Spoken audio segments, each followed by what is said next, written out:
Is what you discuss with HR, is it truly confidential, or is there more to the story? Well, in this video, I'm going to answer that question. I'm also going to reveal a sobering truth that, for some of you, will forever change your view of HR. Now, that's all up next, right here on Over 50 TV.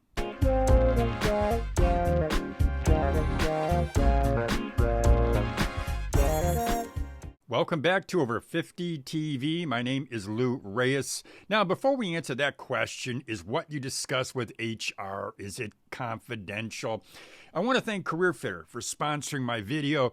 CareerFitter produces a free career aptitude test that I think is one of the very best. And I've reviewed a lot of career aptitude tests. I've taken their test. I think it's scary accurate. So if you're looking for a career that better fits your skills, your personality, and your interests, well, check out the free CareerFitter career aptitude test. There's a link in the description box. So now, let's answer that question. Is what you discuss with HR confidential? This common belief that HR conversations are shielded by a veil of confidentiality, well, it often leads employees to share sensitive information under the assumption that it will remain private. However, the reality is a lot more complex. You know, when issues arise that potentially expose the company to liability or significantly impact the business or even its employees, well, HR professionals, yeah, they are going to share pertinent information with the company. And as a business owner who employed hundreds of workers, I certainly wanted HR to tell me when there was a potential problem. But that HR person, that manager, they've got to let that employee know. They've got to be honest, and they've got to be upfront with the employee before that employee spills their guts. Consider a scenario where an employee asks for a confidential discussion or meeting with HR.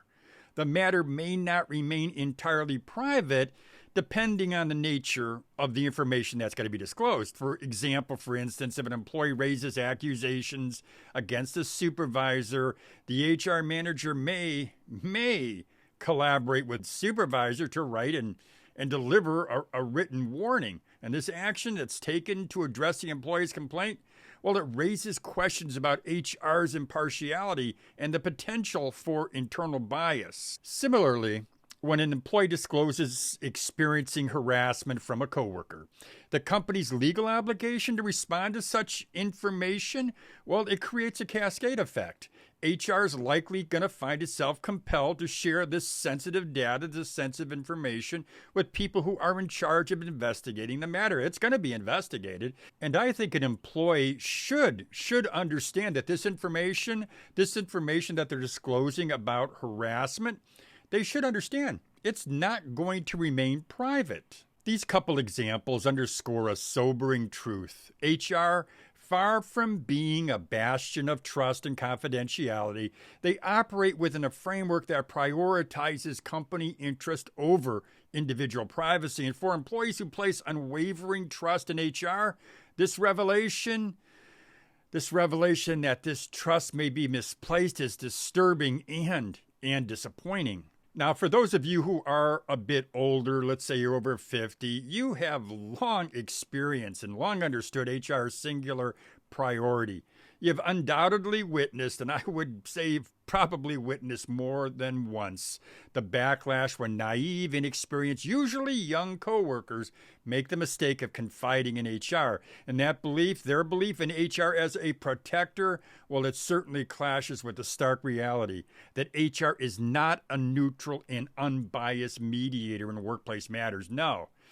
It is safe to say, and I'm sure you would agree, it's safe to say that at no time should you assume that what you discuss with HR is confidential.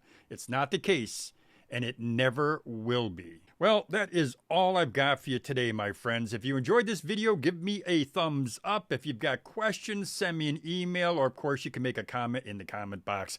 Now, I also want to remind you that there is a link to the free CareerFitter career aptitude test in the description box of this video. I also have a second YouTube channel called Side Hustle Rules. Check it out if you're somebody who's looking at a side hustle, a way to make some extra money, or maybe you want to go ahead and start a full-time business. So check out Side Hustle Rules on YouTube.